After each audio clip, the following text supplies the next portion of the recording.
A ver, pensemos en esto por un segundo. ¿Qué tal si ser una buena persona no tiene tanto que ver con lo que hacemos, sino con cómo miramos el mundo? ¿Con nuestra atención? Bueno, esa es la idea, la verdad que revolucionaria, de la filósofa Iris Murdoch que vamos a desgranar hoy. La idea de que la moralidad, la de verdad, no está en la acción, sino en ese trabajo interno casi invisible de aprender a ver. Casi siempre cuando pensamos en moral se nos viene a la cabeza una serie de decisiones importantes, ¿no? Como encrucijadas en la vida donde elegimos el camino bueno. Pero, ¿de verdad es solo eso?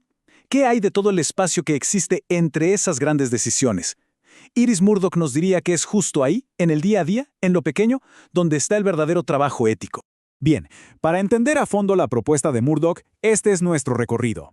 Primero, vamos a ver esa figura del héroe moral que todos tenemos en mente y por qué, según ella, se queda corta.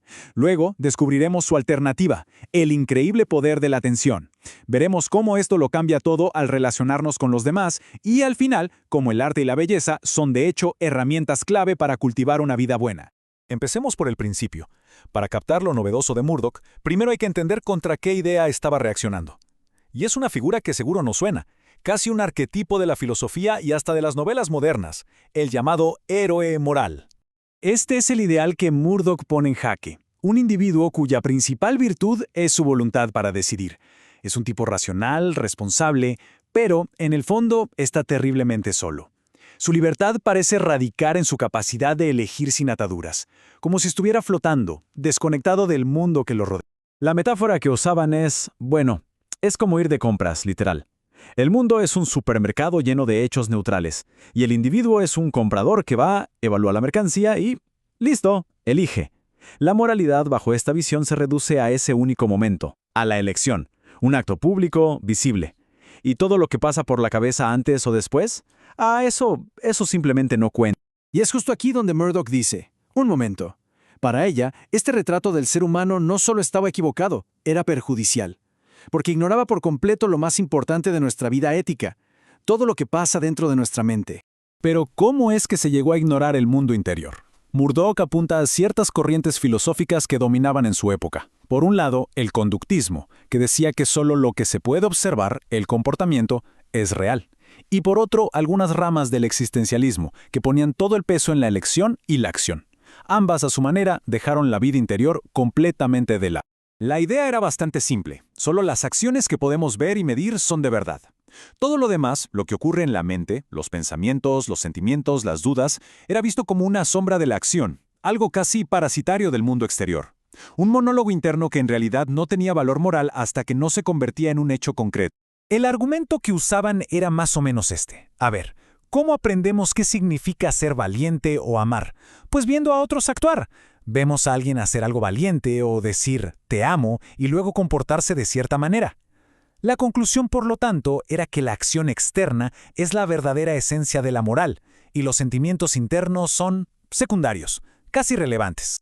Y aquí es donde Murdoch da un giro de 180 grados. Su propuesta es radical. La moralidad no se trata del movimiento de la voluntad al elegir, sino de la calidad de nuestra visión. La vida moral no es como ir de compras, es, más bien, aprender a ver el mundo con otros ojos. Su definición de atención es clave. Ojo, no es algo pasivo. Es un esfuerzo, un trabajo activo y moral. Es el acto deliberado de dirigir una mirada justa y amorosa hacia la realidad, ya sea una persona, un animal o una obra de arte. Se trata de ver las cosas como son, sin el filtro de nuestro propio ego que todo lo distorsiona.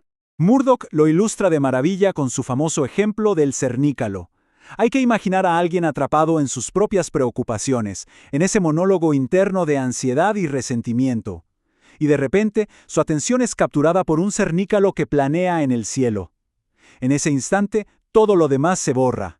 El ego, la vanidad, la herida, todo se desvanece. Y este es el punto central. La atención genuina, desinteresada, nos saca de nuestra propia cabeza. Rompe el hechizo de la autopreocupación y nos conecta con una realidad que está más allá de nosotros. Para Murdoch, esto no es solo un momento de paz mental, es un acto moral de primerísimo orden. Muy bien, pero ¿cómo funciona esto en el día a día, con las personas? Para aterrizar la idea, Murdoch nos regala un ejemplo cotidiano que es sencillamente brillante. Pensemos en una mujer, llamémosla M, que al principio no soporta a su nuera, D. En su mente la cataloga con adjetivos como vulgar o brusca, pero M, en lugar de quedarse ahí, decide hacer un esfuerzo consciente. A través de un trabajo interno de atención, su percepción cambia por completo. Donde antes veía vulgaridad, ahora ve una sencillez refrescante. Donde veía juvenil, ahora ve una juventud encantadora.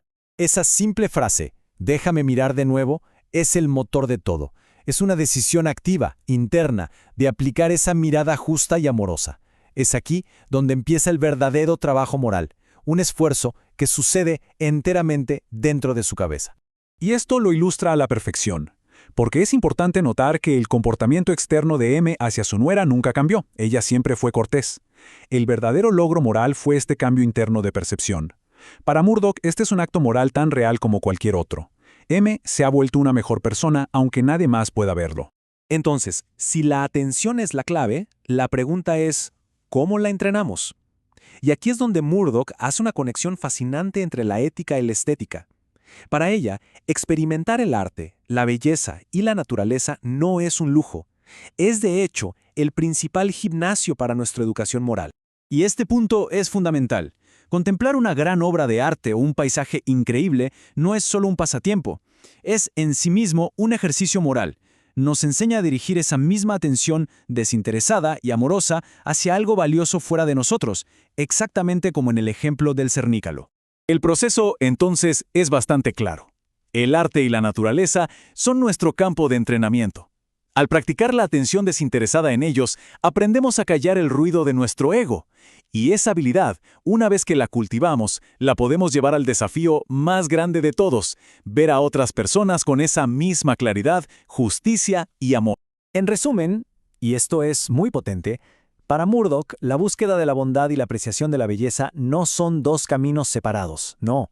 Son parte de la misma estructura, de un mismo movimiento que nos saca de nuestro pequeño yo para conectarnos con una realidad más profunda y verdadera. Y así, al final, la filosofía de Murdoch nos deja con una pregunta que cala hondo. Más allá de lo que hacemos, más allá de nuestras grandes decisiones, ¿hacia dónde se dirige nuestra atención en el día a día? Porque para ella es en la calidad de esa mirada silenciosa donde se juega, de verdad, el partido de la vida moral.